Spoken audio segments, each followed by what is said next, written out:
Hello everyone, welcome to today's video. Today I'll be going over my second round game from the second Cleveland Go Club's rating tournament, which was held on October 29th. If you didn't see my first round video, please be sure to check that out. I did end up winning that game, so I am currently 1-0 in this tournament. And after taking a somewhat short lunch break, we came back for round 2.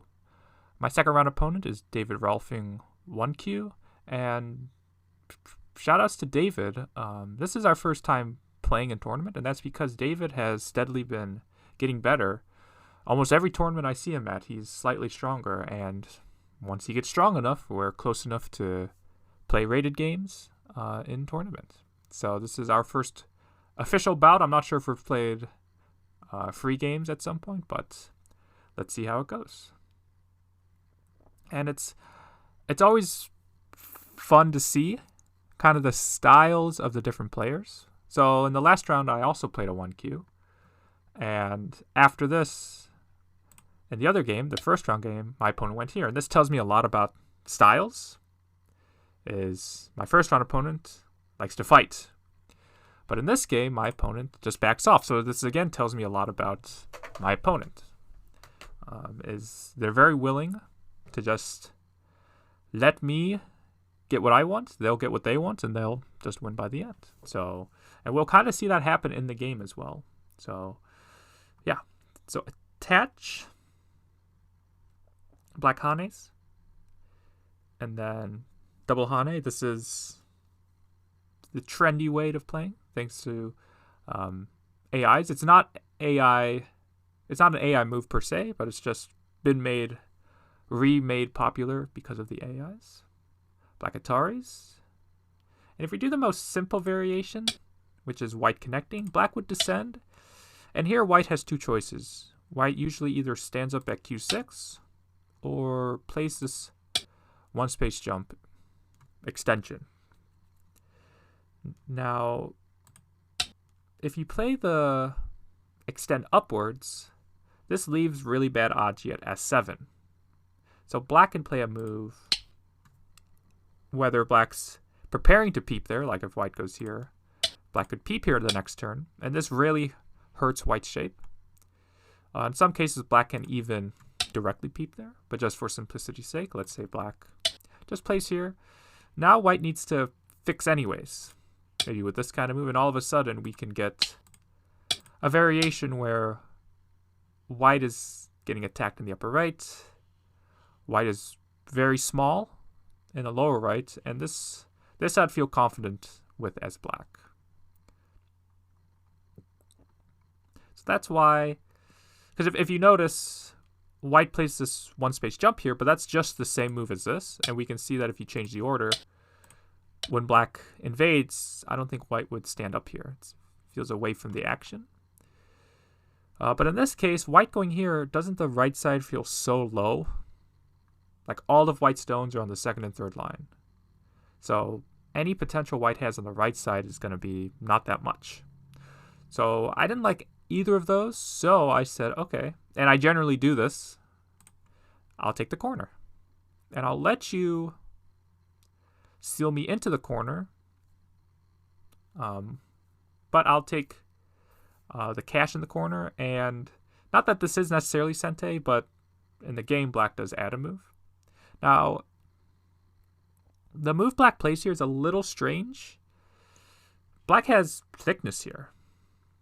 And there's a minor weakness at 0.5, but when white has no stones nearby, it's not that big of a deal. So I would be willing to play maybe this kind of move or even all the way. Something like this. This feels so narrow, the move black played in the game. Black basically has a 1, 2, 3, 4, 5 stone wall, and black's extending 1. So, yeah, it feels a little too close. And you might be saying, well, black's trying to surround this white stone, and that's true. But whenever you have a lot of stones with a lot of liberties, with an enemy stone right up against it, I like to imagine, for most of the time, but that stone's not even there. Because for the most part, white's not fixated on saving the stone. Because it's outnumbered with liberties, it's outnumbered with allies nearby. So if you take the stone off the board, and black goes here, you can see it's very cramped there. So yeah, I would recommend this move, or even this move, if you really do want to help this. So black goes there, so I say, okay, I'll go elsewhere. And black chooses to build the bottom by attaching on top. I'm not the biggest fan of this because, let's say, I fix, and black fixes. Here's the problem with black's bottom, is, yes, there's a wide open area here, but there's also this opening from the lower right with the P2 stone. So let's say I go elsewhere. Even if black plays a move to build the bottom, I can reduce whether I play this move, and black says, no, you can't connect, and I'll be able to jump out still. And if black just blocks here, well, now the bottom side's so wide, I can just throw a stone in somewhere and most likely be okay. So the bottom side's actually really hard for black to build. So here, I would play the pincer. And if we play a very standard Joseki, something like this, you can see black's left side is actually quite good to build because there's no way for white to easily come in. But again, because of this stone at P2, it's hard to build the bottom. But before I even fix, I just invade the 3-3. One of my go-tos in handicap game, if I can, is try to get at least one 3-3. Just out of habit style, I just like doing it. Yep, play like that. And once again, and we can kind of tell, based on black's, what was it, second move, black's Kema in the lower right, is black's a very patient player. So here I would be thinking, yeah, let's try to attack something. Let's go here. Let's kick the top and try to attack here, because this feels more forceful. But in the game, my opponent plays here, which, if you want to play something up top, I don't think it's a terrible idea, but this feels too low. This feels too low. I would want to play this kind of move. You have a wall here, so it's natural to want to build on a larger scale. So black plays low, so I Atari and then descend. And again, this is already making the top side smaller. Kind of like with the problem with P2 for black, is now I've created this connection, this potential connection if I were to come in. Right now, if I go here, well, now I can either connect at E18 or jump out. So, yeah, that's why it probably wasn't a great idea for black to play K17, because it's hard to make that area black's anyways. It's better to build by attacking. So if white tries jumping outwards, you can see black can build the top very naturally because white is kind of forcing black to play in that area. So, yeah. Avoid, especially this early on, and there's still kind of weak stones around, avoid playing gote moves like this. Atari. And again, we can tell black's a very patient player because I know a lot of Qs that would look at the left side and be like, uh-oh, white's getting the left side. Let me come in somewhere. And not saying black can't do that here, but it just tells me that my opponent's a very territorial player and is okay with pushing, jumping, and allowing me to take the whole left side. And I think either way is probably fine, but I do like what black did here. Because if everything is about points, and who has more points, black coming into the left side somewhere, again, I'm not sure the best spot, black can only expect, at best, to make like 5-6-ish points there. So, I'm okay with white taking that area as black. But I do get this extension, which it goes back to the lower left if black's not careful, so that's why black fixes. But all the way back when, on my first move, I played R14 and then black backed off at O17, I'm able to come back and help that stone. And then black plays here. And this move is way too slow, and we can tell by doing Tawari analysis. You don't know what Tawari is? It's changing the order of moves to see if moves still make sense. So if we go all the way back, remember when I recommended black going here? Okay, well, imagine white plays here. Well, there's a lot of different moves black can play. If black was worried about this area, black could shoulder hit, black could jump, black could go elsewhere completely. But it's as if black goes here. Look how over-concentrated that is. So that's where we can tell that, oh, Q7 is not a great move. Because if we look at the game, that's the shape that black ends up making on the right side. So I think black should just go somewhere else completely. Like, if anything, black could just come in immediately. Like this. Black goes here. So I say, okay, I'll play on the bottom. It's now, if you just look at the biggest side, it's just the biggest side. Plus, I can isolate the lower left a little bit. Black comes down. There's probably a better way to do this. Like, I think black should kick at least. While the kick does leave Aji in this kind of corner position, the Aji is not too bad for black. Like if I peep here, like, yeah, if black just goes here, black's fine. Because black has these extra 2 stones here. Now white might do something else. White might play like this, and then Atari, and then extend.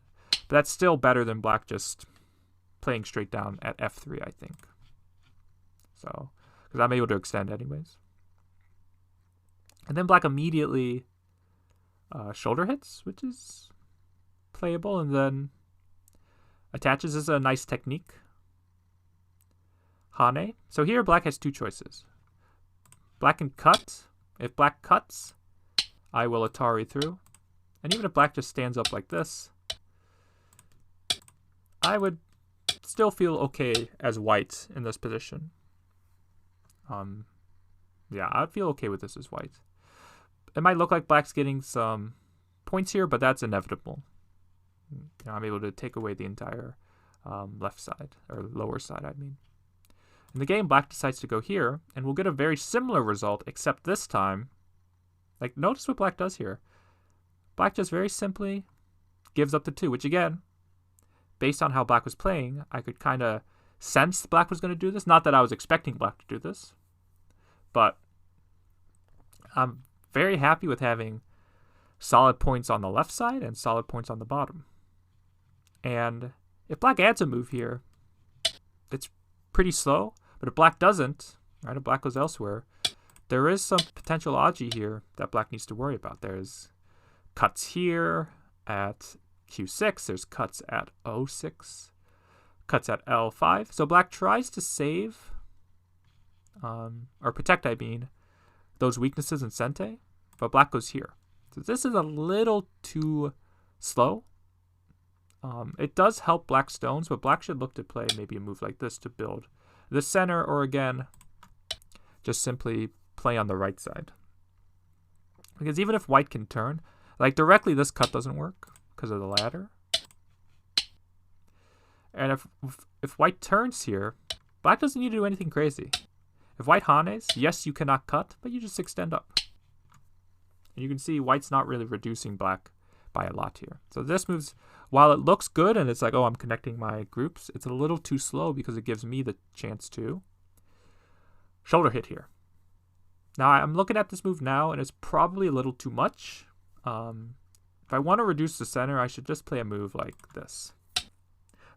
Because if my right side was stronger, this move would be okay. But because I'm weak on the right side, I'm kind of inviting a fight with 2 weak groups.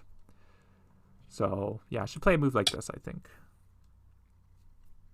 So there's no way of me being cut. So here black plays this move, which this move is okay. It's the right idea, but I think it's the wrong execution. Right now, black needs to decide, do I want to attack the center or the right side?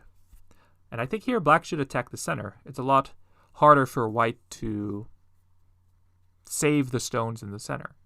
So black should maybe play this attachment here. The idea with this move is, as opposed to this one, if I answer in the center, black's follow-up on the right side is not as severe. So if you play here, if you play here, and white answers in the center, of course, your move on the right side is a lot more severe. So basically, this move is more sente. If white pulls back, well now, if black plays some move like this, we can see this exchange, black's P10 for white's Q11, is helping black cut off white. And again, black has all this thickness on the bottom. This would be very tricky for white to handle. And even if white can live somehow, although I'm not really seeing how, but we'll be generous. It's something like this. We'll assume that's sente. Even if white can live, right, we'll assume that's alive. All of a sudden, black has thickness towards the top, and now black has sealed off the entire top. So that's the power of being able to attack forcefully here, is black's able to have a moyo on the bottom, but be very flexible and transfer that moyo somewhere else. So yeah, this would not be pleasant for white. So I think that's why I think white should just jump here. And that's why it's better than black just going here, because if black can't get a good result with these two stones will just become dame. And in fact, look at the direction black's making me run. Black's making me run towards the top. So black extends here. Again, I'm not a fan of this move because a shoulder hit, okay. Black, we're even, right? Black has one stone, white has one stone. Okay, now white has two stones, and locally black has one stone still. Black has also lost a liberty. So now black has lost another liberty and is outnumbered again. So that's the best time to sacrifice. So black could play a move like this. And you almost want white to have to capture this. Because, again, it's not fully alive and you're giving up just one stone. It's light. You could come back and attack the right side. But when you save, you make those two stones heavier, and now you're going to play a certain way to try to keep them alive. So I wasn't a fan of this. I think black should have just started with this move. Like there, black wedges. Allowing me to cut. Yeah, a lot of cases you want to wedge here, but it's actually better for black to just play here and just pull back like this. Because as long as white can't connect these two groups, this will be okay for black. When black wedges, black is hopeful white will Atari this way. And now white has weaknesses. But I cut this way and say, okay, I'm going to give one side up in order to help the side that can stay alive. So for example, if black extended, which I was expecting, Atari and play here.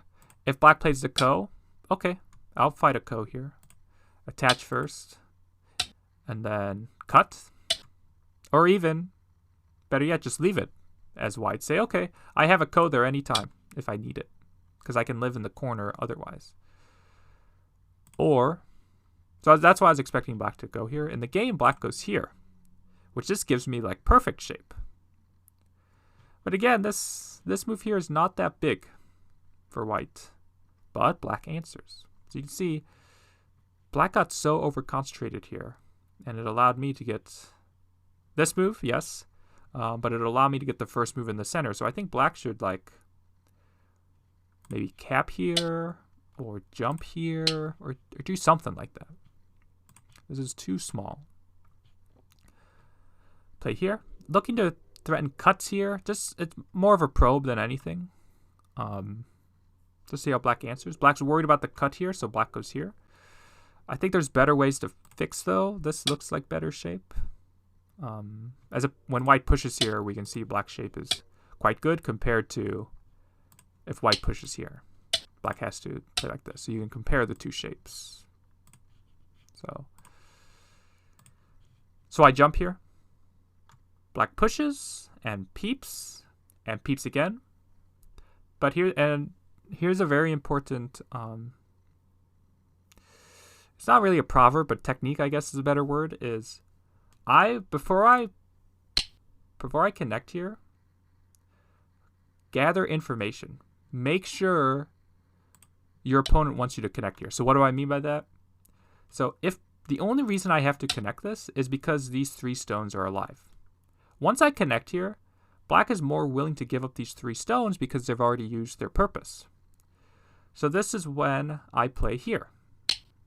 And the idea is, since I haven't connected yet, black is more likely to save these now. Because if I end up capturing these, like black, let's say black lets me capture, I wouldn't come back and then connect here. I only have to connect here when these 3 stones are alive. So I do it this way.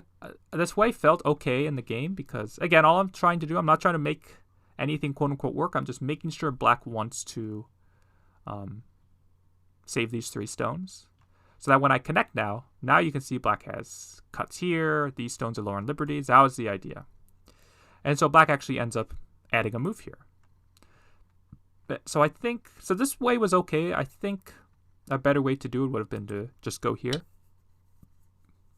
This does threaten to net now. Because of this extra stone, there's no way for black to escape now. So black has to play a move like this. Now I can connect. Now I kind of get what I got in the game. I just haven't given black a lot of stones. Like, in one move, I can basically connect back to the left side like this. So I had the right idea, maybe wrong execution. I don't even think the way I did it was necessarily like super bad. But I connected, black connected. I push here, black pushes, so I push through. So now black needs to jump to make sure black doesn't get surrounded. So I turn. Again, black does need to live on the right side, so black connects. And then I can peep, and then I cap up here. Again, whenever you have, kind of similarly to what I was saying in the lower right, when you have kind of this a lone stone or a lone couple stones right up against some enemy stones that are clearly outnumbered, I try to imagine they're not there. So I was imagining this black stone wasn't even here, and I just cap.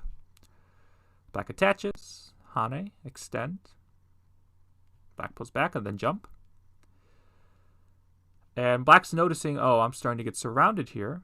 So black plays a diagonal, so I play here. And then black pushes and cuts. So black has now separated my right side from my center. I have an eye here no matter what, so I just simply play here to make my second eye. And then black Hanes. And so Hane is a big move. Played there.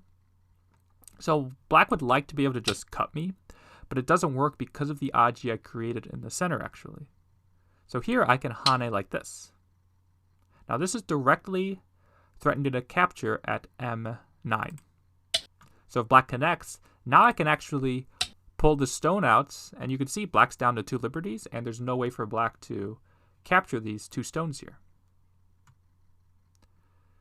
And even if black Hanes here, I can still just extend because it doesn't help. It's still just a snapback.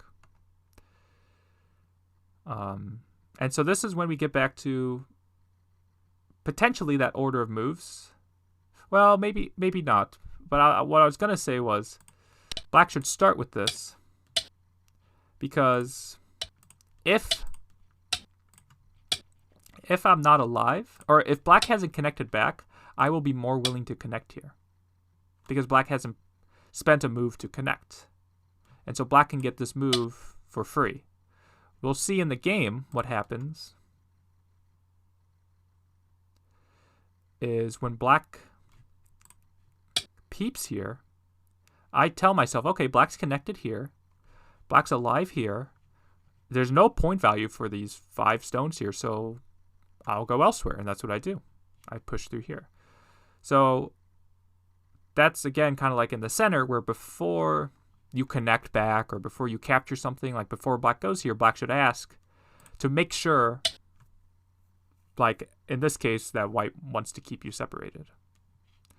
In this case, though, it might not make perfect sense because white doesn't have to go here to live. White can maybe go here to live, and it looks dangerous for black. So goes there. So here I just ignore and I push through here and cut.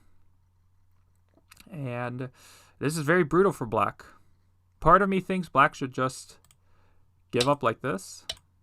It'll be gote, and you can go elsewhere at this point. Yeah. But black tries to save the bottom, but in doing so, actually endangers his whole group now. So black even saves here, but I can play here and play the what's it called? The belly of the 2 stones. And maybe this is just what they didn't see. Maybe they just thought they could capture me. Which if they did, then the way they were playing does make sense. But yeah, because I have so much thickness nearby, as long as I just take away liberties, there's nothing here that would work for black. So after this, because the other problem with how black played up top, like black needs to go here, because by going here, later I can simply push through here and throw in, and black's captured with those stones. If black really does want to save the 2 stones, black should just connect. Notice now there's no throw in Aji. Like this. Right there, yep. Black takes here. So this is a very big mistake. Yes, there is problems in black's shape here, but black needs to fix by going here. And it's not that if white Ataris, black's going to take here and then white can break through. That wouldn't be that helpful. When white's going here, ask yourself, I need to keep white low on liberties.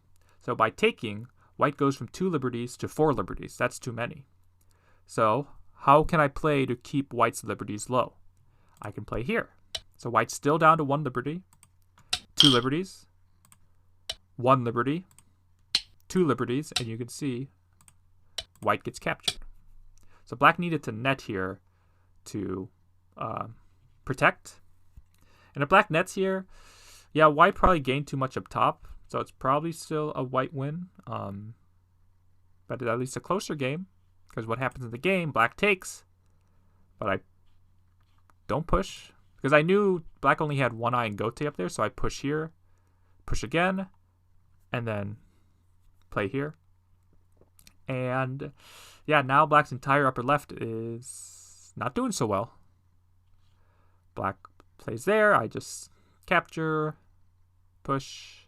Black tries at the end here, but nothing quite works. Even ends in gote, and then I play Q18. Because I have some stones at L18 and L17, I can threaten to connect back or play in the corner. And at this stage, my opponent resigned, which is definitely understandable after the entire upper left gets captured. So yeah, I was very pleased with my game. And so far, overall, I'm very happy with how I'm playing in this tournament. This game was probably had a little more mistakes than the first game, but I was still happy regardless. So after this game, I was 2-0, and as opposed to after the first round, we had a lunch break. After the second round, the next 2 rounds are going to be just back-to-back. Whenever the games finish, we just jump into the next round. So, yeah, feeling pretty good. If you have any questions about this game, please let me know in the comments. If not, I hope to see you all in the next video.